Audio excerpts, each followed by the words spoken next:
ассалому алайкум тамошобинони гиромӣ. тавре маълум аст мо дар арафаи фарҷоми моҳи шариф, моҳи муборак, моҳи хайру саховат, моҳи шарифи рамазон қарор дорем ва тибқи аҳкоми динӣ ва анъанаи мардумӣ ин моҳ бо иди саиди фитр ҷамъбаст мегардад ва ҳамагон шоҳиди онем ки дар арафаи иди саиди фитр дар рӯзҳои ҷашнгирии ин иди шариф ва муборак байни мардум баъзе аз масъалаҳо нофаҳмо, баъзе аз амалкардҳо мухолифи талаботи шариат, мухолифи талаботи қонунгузорӣ рух медиҳанд. ҷиҳати фаҳмонидани баъзе аз нукоти шаръии баргузории иди саиди фитр имрӯз ба барномаи телевизионӣ раиси шӯрои уламои Тоҷикистон муҳтарам Саидмукаррам Абдулқодирзода, сардори раёсати таҳлил ва ташхиси диншиносии Кумитаи дин, танзими анъана ва ҷашну маросими назди ҳукумати ҷумҳурии Тоҷикистон Мавлонов Абдураҳмон, мудири бахши танзими анъана ва ҷашну маросими шаҳри Душанбе Абдуалим Норасовро даъват намудем. аввалин масъалае ки зарурат ба фаҳмондадиҳӣ, зарурат ба дарк ва ҳазм дар фарҷоми моҳи мубораки Рамазон ба миён меояд, ин пеш аз ҳама ба мардум фаҳмонидани ҳаҷми фитри рӯза барои ҳар як шаҳрванд чӣ хел муайян шудааст ва тартиби додани он ва категория гурӯҳи шахсоне ки ба онҳо бояд фитри рӯза дода шавад, ҳамзамон онҳое ки аз аҳли нисоб ҳастанд, закоти худро ба киҳо бояд диҳанд, ба миён меояд. бинобар он мо мехостем ки шумо қабл аз ҳама роҷеъ ба ҳаҷм, андозаи фитри рӯза, тартиби додани он ва ҳикмати он дар ҷанбасти моҳи шарифи Рамазон ба бинандагони гиромӣ маълумот арза медоштем. حالا یکی از نیکی‌هایی که انسان انجام می‌دهد در این ماه مبارک رمضان خصوصا در دهه اخیر این یعنی دادن فطر روزه است که فطر روزه به حساب گندم، یعنی امسال 6 سامانی برای انسان‌های کم‌بضاعت و انسان‌های فقیر و مسکین، چطوری که خداوند عزوجل می‌فرماید صدقه چی فطر روزه باشد چی زکات باشد، که حالا اکثریتی عالم اسلام مسلمان ها خصوصا در ماه مبارک رمضان یعنی زکات خود را میبرند، چرا که ماه مبارک رمضان یک ماه با برکت، ماه با شرافت، ماه مخصوص برای مسلمان ها است که هر عملی که انجام داده می شود 70 برابر اگر در بیرون رمضان زکات بدهد یک زکات شود، اگر در ماه مبارک رمضان زکات بدهد مثل اینکه 70 بار یعنی زکات داده است. هر عبادتی در ماه مبارک رمضان 70 برابر زیاد قبول می شود. حالا زکات برای کی؟ یا که فطر روزه برای کی؟ برای انسانی فقیر. یعنی فقیر کی هست؟ فقیر انسانی هست که مال دارد، یعنی خانه دارد، لیکن از بضاعت کمبودی ها رنج میکشد. ممکن یک ماه دارد، خوردن یک هفته ندارد، اما در پسنداز چیزی ندارد، این میشود فقیر. مسکین یعنی پستر از فقیر، یعنی خیلی حالش تنگ، ممکن یک روزه دارد یا ندارد. یعنی این فطر روزه و زکات برای کی است؟ برای این گونه انسان ها هست، برای نرم کردن و جلب کردن یعنی انسان هایی که خب حتی که میگن که دشمن هم باشد، از حساب زکات میشود که برای اونا چیزی داده شود تا اینکه اونا یعنی اگر احتیاجمند باشند، بله باشند. خب در برابر این مرزبان که در مرز و بوم کشور اونجا خدمت حربی هستند و اگر دارنده هم باشند، اینجا فقیهان میگن که اگر دارنده هم باشند دارندگیشون در اهل و خانوادهشون هست، اونا دور از ثروت و از دارندگی خود هستند، در اونجا اونا نیاز دارند، یعنی برای اونا هم زکات یا که فطر روزه جایز است برای مرزبانان. انسانایی که قرضدار هستند خیلی در وضعیت وزنین هستند، شریعت اسلامی میگه برای همه این طایفه 8 گروه انسان ها باید که زکات فطر روزه برای همینا جدا شود. کی میدهد؟ انسانایی میدهند که مالشون در پس اندازشون یعنی حداقل 25000 سومونی داشته باشند. خب مبلغی نقد یا اینکه کدام اشیایی گرانبهایی که هر وقت خواستن اون رو یعنی نقد کنن یا که بفروشن اون مبلغ به دست میاد، حتمی اونو چیکار میکنن؟ باید که زکات بدهن. اگر ندادن آسی میشن، گناهکار میشن، چرا که امر پروردگار است برای انسانهای دارنده تا اینکه این زکات خود رو و فطر روزه رو به این انسانهای نیازمند بدهند. خب از هر 1025 سومونی حسابی آسان است. اشیاء باشد فرض کردیم خریده است یک چند سال قبل 50000 سومون، حالا فعلا در بازار اون میرود 30000 سومون، حالا اون نرخی خریدگیش رو حساب نمیکنند، شریعت اسلامی با اون جبر نمیخواهد.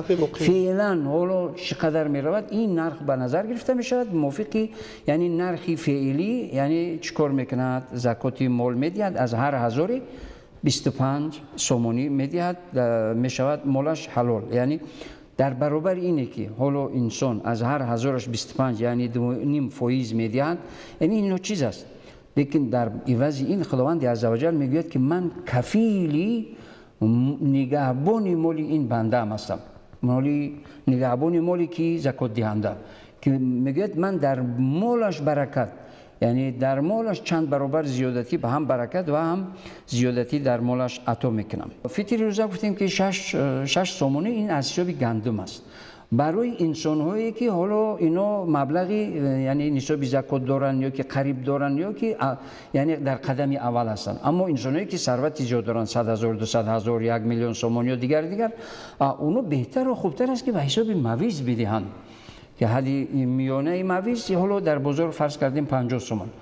و برای کی داده می شود؟ حالا اینجا سرپرستی عائله برای تمام افراد عائله، حتی نوزاد، اگر حتی قبل از عید نوزاد طفل تولد شد تا قبل از عید رمضان، برای اون هم حتمی باید که چیکار کند؟ یعنی فطر روزه بدهد.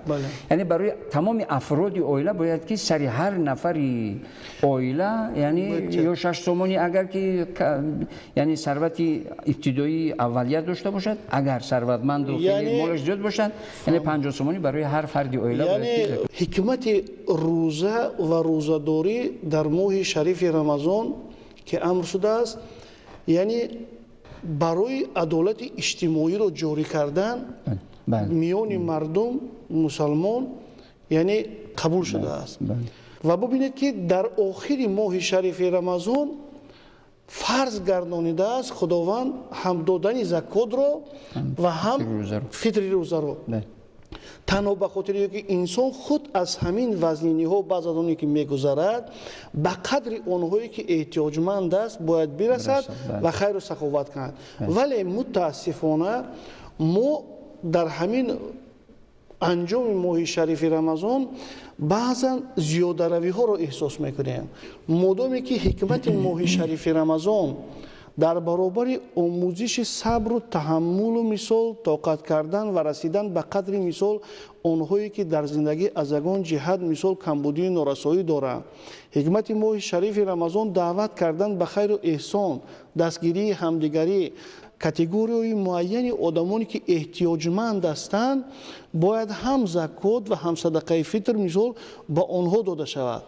ولی متاسفانه ما میبینیم که وقتی که همین ماه شریف رمضان به اتمام میرسد، بسیار مردم مسلمان و شهروندان ما کوشش میکنند که دسترخوان‌های پردبدبه آرایند و گویا که آنها در دوام یک ماه خیلی خودداری کردند، اکنون در یک روز عید آنها دسترخوان‌های خیلی زیاد، طعام‌های خیلی زیاد میکنند، نوع‌های گوناگون خوراک میخرند، با جای آن که همون حکمت فرضی که خیر و سخاوت رو با کمبغلان و بیچارگان کنند، دسترخوان‌های بسیار تویانه آراسته یکم که به اسرافکاری دست میزنند. صرفه سرشته‌کاری که یکی از حکمت‌های اصلی دیگر اسلام میباشد از مد نظر مردم دور میشود. با این اسرافکاری خراجات زیادتی به بودجه عائله ضرر میرساند، در یک وقت به نرخ و نوای معتدل بازار تاثیر منفی میرساند و گذشته از اون همون یک ماهی که مردم روزه گرفتن خودداری از بعضی عملهای ناجا کردن در وقت نابرابر تقسیم شدن محصولات بازار باز به بی‌عدالتی تبدیل می‌یابد. در نتیجه مردم از یک جانب به خود ضرر می‌رسانند، از جانب دیگر از حکمت اسلام، معنی مثال شریعت و حکمت ماه شریف رمضان دور می‌شوند. نظر شما نسبت به همین اسرافکاری ها، پیشگیری آنها که کمیته یکی از ساحه‌های مسئول میباشد چی باید کرد که ما همین پیش روی همین اسرافکاری رو بگیریم؟ ҳақиқатан одамоне ҳастанд ки дар айёми иди рамазон, иди қурбон кӯшиш мекунанд бо оростани дастурхони пурдабдаба аз дигарон фарқ кунанд. шояд ин як нав худнамоӣ бошад, аммо зарари исрофкорӣ дар он аст ки дигар ҳамсояҳо, хештаборон, наздикон мехоҳанд ки бо онҳо баробар шаванд ва ҳатто аз онҳо пеш гузаранд, пешсаф бошанд. барои ин ҳолатҳое ба мушоҳида мерасад ки одамон ҳатто қарз гирифта ҳамон дастурхонҳое ки барои шояд хӯроки якмоҳа дар он бошад, баъзе хонадонҳо ҳаст ки аз ҳад мегузаронанд. лекин дар давоми моҳи рамазон агар аз онҳо як кӯмак талабида мешуд ё ҳамсояи муҳтоҷе доштанд ки барои ӯ бояд хайр карда мешуд, аз ин амалҳо худдорӣ мекунанд. шумо дуруст гуфтед ки ин боиси исрофкорӣ, боиси баланд рафтани нарху наво дар бозорҳо аст. акнун дар мавриди исрофкорӣ агар аз нуқтаи назари шариати исломии таъкидоти қуръони мо назар кунем, исроф кардан дар ҳамаи корҳо аз ҷониби худованд дар қуръони карим манъ шудааст ва ҳамчунин дар ин китоби муқаддас шахси исрофкор на ин ки кофир, балки бародари шайтон хонда шуд ва шайтон дар назди парвардигораш носипос аст. яъне агар ба ҳикмати ин оят мо назар кунем, ҳар касе ки аз ҳад гузашт, чӣ дар орустани дастурхон, чӣ дар дигар корҳо ва ба исроф роҳ дод, як шахсиятест ки бародари шайтон хонда шуд. яъне шахсиятест ки дар пешгоҳи худованд дар баробари он нозу неъматҳое ки парвардигор ба ӯ ато кард носипос аст. дарҳои раҳмати худо ҳамеша кушода аст, валекин хосатан дар моҳи мубораки рамазон, яъне моҳе ки моҳи хайру эҳсон, моҳи некиву накӯкорӣ буд. одамоне ки агар мехоҳанд савоб ба даст оранд, дар пешгоҳи худо дорои манзалати бузург бошанд, дар ин тӯли 30 рӯзи моҳи рамазон дасти некӣ хайру эҳсон барои муҳтоҷон дароз мекарданд, аз хонаи ятимону бепарасторон хабар мегирифтанд, сари ятимеро сила мекарданд. ҳарчанд рамазон агар сипариам шуд, ҳамон амалҳои нек савобаш ҳамчунон боқӣ мемонад. савоби садақаи ҷория дар дини ислом як бузургтарин садақаест ки ҳатто баъд аз вафоти инсон дар номаи аъмоли ӯ савоб сабт шудан мегирад. худ садақаи ҷория чист? агар дар маҳалле мардум аз бунгоҳи тиббӣ танқисӣ мекашанд ё дар минтақаи роҳи рафтан ба мактаб барои кӯдакон мушкил аст, мушкилгузар аст, ҳамонро таъмир кардан, бунгоҳи тиббие сохтан, мактаберо хоҳ сохтан, хоҳ ӯро таъмир намудан, яъне бунёди иншооте ки барои мардум хизмат мекунад, одамон аз ӯ истифода мебаранд.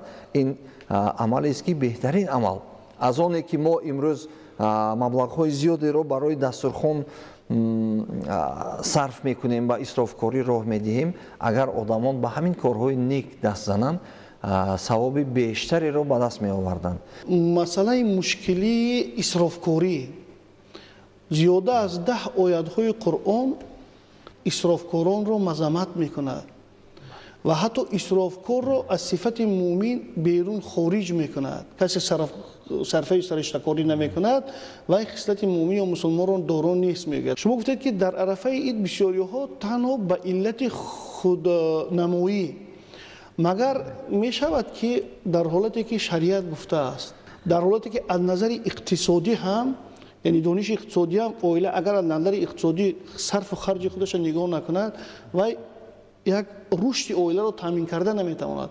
ҳамин қадар омилҳое ҳастанд ки онҳо бояд муҳофизат кунанд ки мо роҳ надиҳем.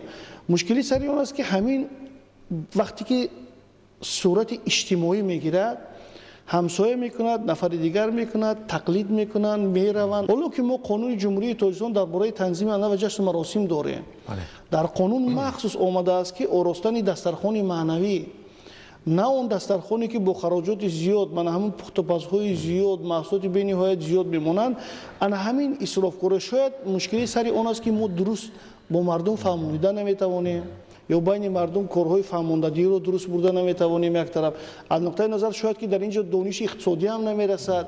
اگر دانش اقتصادی رسد، همه وقت صرفه سرشتکاری رو اقتصاددان‌ها میدونن که اساس بایشوی انسان زندگیش بهتر شدن صرفه سرشتکاری است. ممکن جنبه‌های اقتصادی مسئله به ما نمیرسد. من میخواستم که همین نقطه نظر شما رو که هم به تحلیل تشخیص دینشناسی مشغول هستید، چیکار کنیم که پشت روی همین رو گیریم و مردم ما همون سمت‌های اینه که انسانی خودشون رو، اعتقادی خودشون رو درست معرفی کنن، بلکه به خودنمایی طرزی که شما گفتید دست نزنن. چیکار کنیم پیش رو شگیری؟ شاید علت در دینداری ما باشد. بعضی آدمانی که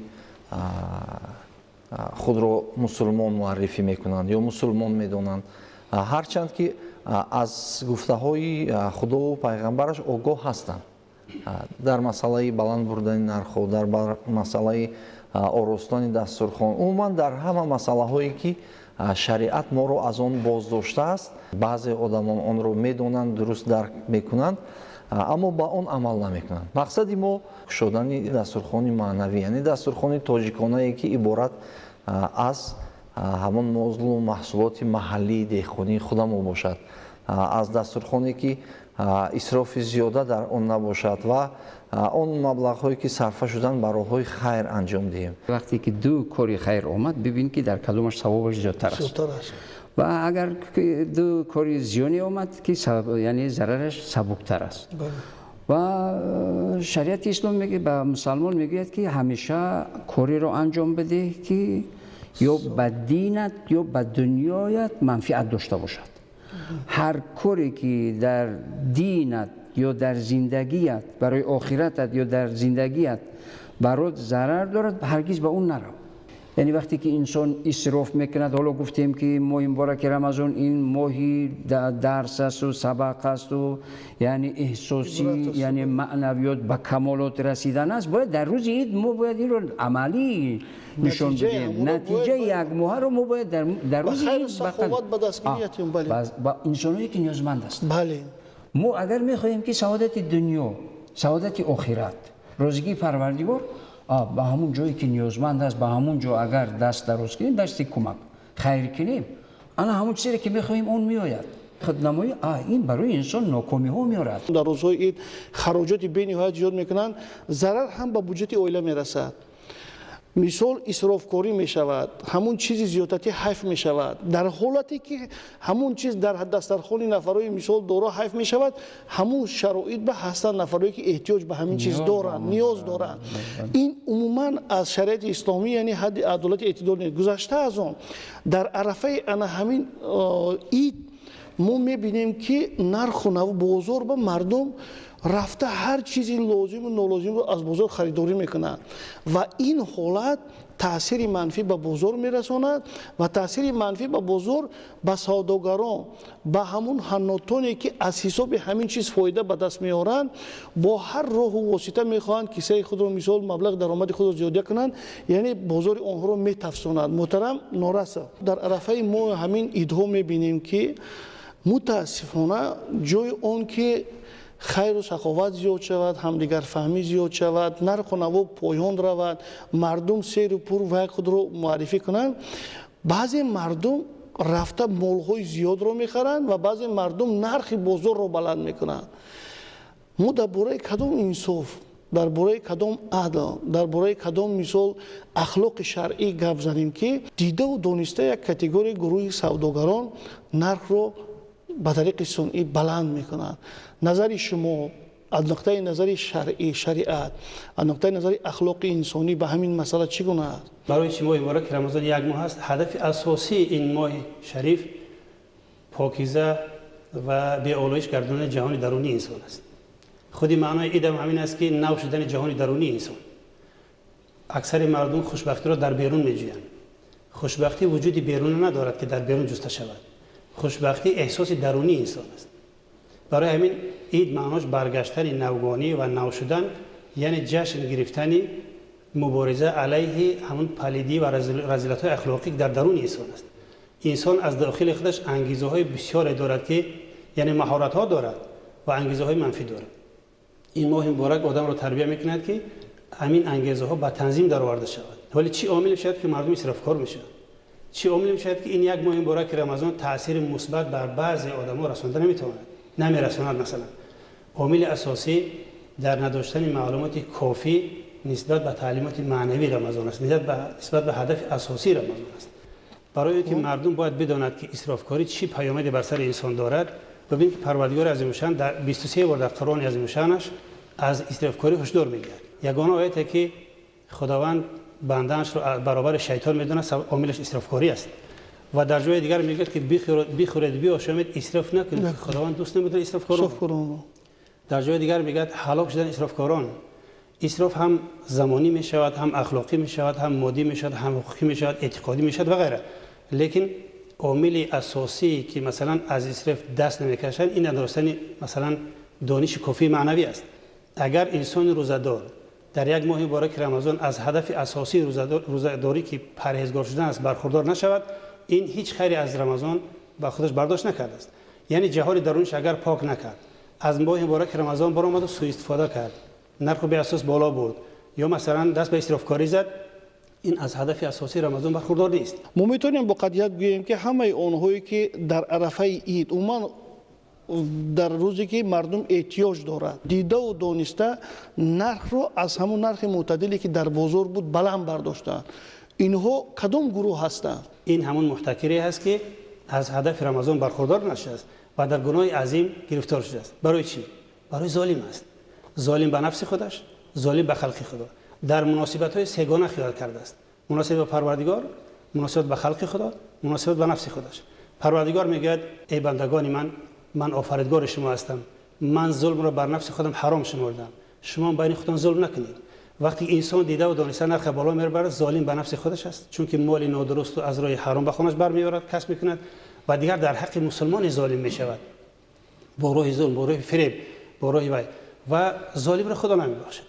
پس همه ثوابای جمع کرده رمضانش برای برابس می‌رود. یعنی هدف از همین پرسش‌ها هم پیش از همه روشنی انداختن در آن بود که در حقیقت حکمت عید سعید فطر باید از جانب شهروندان جمهوری درست فهمیده شود، از جانب مردم مسلمان، که همین کوشش درآمد یک روزه شخصی فکر کرده به ایمان و اعتقاد خودشون ضرر نرسانند.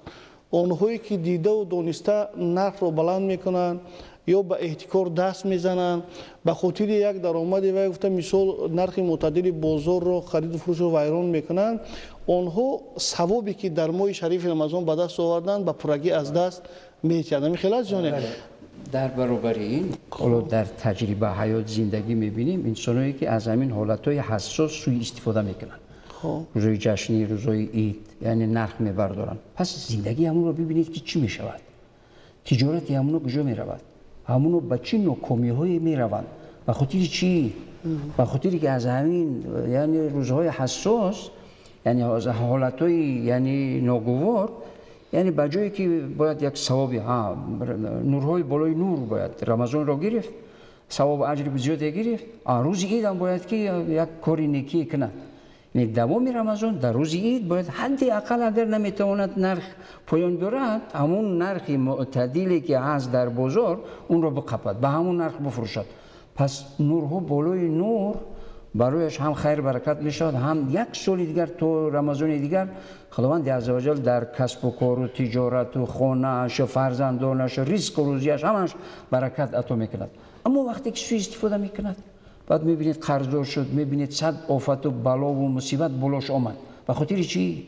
به خاطر مردم رو فریب داد. مثلا رسول اکرم صلی الله علیه و آله میگه که تاجری که راستگو است و امانتدار است در روز قیامت همنشین پیامبران است و همنشین صالحان است. اگر تاجری که با تجارت اندک سر و کار دارد یا با تجارت مثلا بزرگ سر و کار دارد، اون مسلمان است، اعتقاد دارد و با روز بازگشت میداند که یقین است اگر بخواهد که همنشین، یعنی وقتی آگاه شد دانست که همنشین پیامبران میشود، همنشین صادقان میشود، به هیچ عنوان نرخ بالا نمیبرد. ҳар касе ки дидаву дониста бар зарари мардум кор мекунад, молеро захира мекунад то рӯзи қимат шуданаш бифурӯшад, худованд ӯро муфлис мегардонад.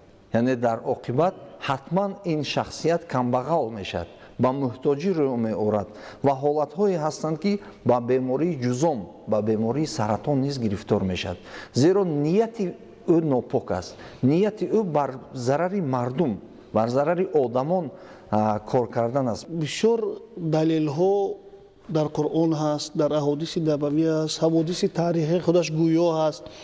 лекин мушкили дар он аст ки ҳамин баъзе иллатҳо то ҳанӯз идома дорад. дуруст гуфтанд ки идома кардани ҳамин норасоиҳо, мушкилиҳо ин бемории вазъи динӣ аст. бемории вазъи динӣ нодуруст маърифӣ кардани дин ва эътиқод миёни мардум аст. пас мо аз ҳама роҳҳо бояд кӯшиш кунем ё низомнок корҳои фаҳмондадиҳиро барем. албатта танҳо ман фикр мекунам дар ин ҷо мо масъулини соҳаи дин ки нишастаем, бори амонати дуруст ба мардум расонидани талаботи шаръӣ кори умуман масъулони дин ҳастанд. мо бояд пеш аз ҳама дар ин роҳ кӯшиш кунем. дар ин ҷо як масъалаи дигар аст ки арафаи ҳамин ид ба дар рӯзҳои ид бисёр як одате ҳаст ки кӯдакон бисёр туда хона ба хона мегарданд. хуб мушкили сари масъалаи гаштани кӯдакони мушкили сари проблемое ки аз ин чиз тавлид шуда истодааст. мисол имрӯз мо дар шаҳрҳо мо бибинем ки воситаҳои нақлиёт бениҳоят зиёд ҳастанд. баъзан кӯдакҳо аз саҳар мебаранд то бегоҳ. гузашта аз он баъзан кӯдакҳое ки ҳоли ҳанӯз ҳам ба мафҳуми ояти қуръон аҳодисам дуруст сарфам намераванд, ҳамин хонаҳо ба мебиёянд медоранд, мегӯянд ки мумкин аст ки мо як дуо хонем, мумкин аст. ҳамин масъаларо шумо чӣ гуна шаҳр метиҳед домуло ё шумо кормандони соҳаи дин чӣ буд, то кадом дараҷа ин чиз аз нуқтаи назари мисол ислом аст ё нест? ман мехостам фикри назари шуморо нисбат ба ҳамин масъала ва роҳҳои ислоҳи он шунавам. کسی که در خانه کسی ناخوانده است در مدرایت، چون مثلا تلاوت کنم یا قرائت کنم یا چارزون میزند، اگر سواد دینی کافی میداشت این کارو نمیکرد. برای همین خلاصه گپ همین است که برای تعلیمات معنوی بردوام با تمام مراحل حیات زندگی انسان باید داده شود، چون از اسلام سوء استفاده نکند. مثلا شکمش رو با بهانه اسلام پر نکند. اسلام آدمی طمعکار، آدمی مثلا از خودش اسلام ساخته. تشکر. نظر دملو فهمید. وقتی که میبینیم خطرها هست، شریعت اسلام امر میکند که حتمی پیشروی این کار گرفته شود. مدامی که میبینیم در این خطر هست، باید پیشروی خطر گرفته شود. یعنی مسلمان همیشه احتیاطکار باید باشد. این یک طرفی مسئله. طرف دیگری مسئله حالی که تودا کودکان میروند، یعنی بارها ما شاهد شدیم که چه در روزهای عید خدا نشان ندهد اصلا نشود. لیکن صدمه ها شد، کودکایی که با لباسای عیدانه برآمده بودند به خاطر خوشی و خوشحالی و دیگر برآمده بودند، یعنی صدمه ها شد. یعنی این طرفش هم هست. یعنی برای همین در همه حالت باید که خوشحالی احتیاطکار بودن لازم است و پیشروی خطر گرفتن حتمی است. وقتی که کودک رو به نظارت میمانیم، او کجا میرود، چیکار میکند، چی میارد، حالا کدوم خانه میدارد، در اون خانه چی بیماریایی هست، اون بیماری سیریاتی هست یا نیست، یا که کودک زیر تناول میکند که اون یعنی فاسد شده است، یعنی ویران شده است و بیماری میبرد. یعنی همه این طرفا رو باید که فقط یک خنده و خوشی کودک رو بگیم که در کوچه حالا بعد دیگر آزاد بمانیم که دیگر صد خطر دیگر به وجود بیارد. موافق شریعت این اصلا جایز نیست، باید که پیشروی گرفته شود. از نقطه نظر شریعت یگان دلیل یا یگان حجت ثابت نشده است که ایدگردک یکی از رکنهای دینی است. یعنی یک عملی است که در طول سالها اختراع شد یا به حکم عنعنه درآمد. ثانیاً ایدگردک در همه منطقه های تاجیکستان وجود ندارد. مثلا منطقه های شمال ایدگردک به همون شکل ایدگردک کودکان که از خانه به خانه با خالتچه ها میرن و یکدیگر رو تبریک میکنند، به این چیز نیست. یعنی چنین شکل وجود ندارد. دسترخوان معنوی آراستن در قانون تنظیم عنعنه و جشن و مراسم هم معین شده. چی گونه و چی نباشد؟ خوان معنوی عبارت از همین دسترخوان است، به شرط اسراف نداشته باشد. دیگه که عبارت از معنا باشد.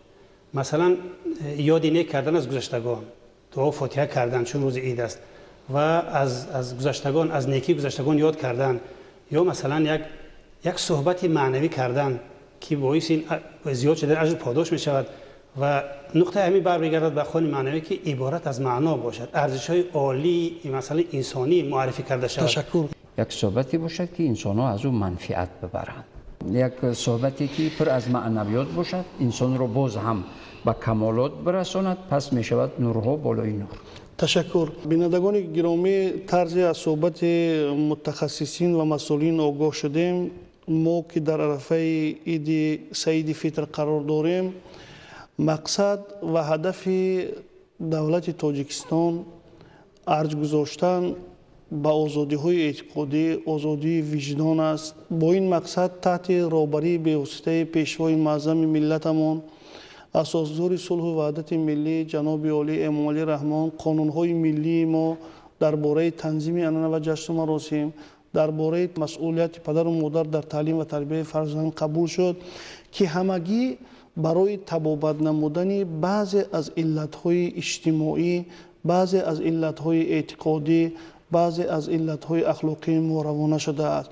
ما که در عرفه عید قرار داریم، متاسفانه بعضی از علت‌ها را ما در این روزها در فرجام ماه شریف رمضان همه ساله احساس میکنیم و امروز هم به برنامه تلویزیونی که مسئولین آمدن بار دیگر به ما و شما فهمانده دادند که مقصد از عید کردن پیش از همه درک کردن، هضم کردن وضع معتدل اجتماعی جامعه، تامین نمودن عدالت اجتماعی در جامعه، دستگیری کردن از یتیمان، از برجاماندگان، از آنهایی که امروز احتیاج به دستگیری می باشند و آراستن دسترخوان معنوی طرز اشاره شد. این اون دسترخوانی است که از آن فقط حکمت معنوی می برداریم، به خاطر ارواح گذشتگان دعا و فاتحه روان میکنیم.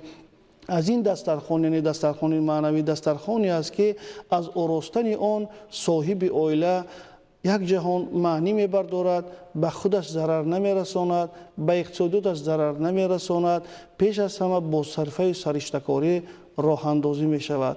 تشکر به دقتتان.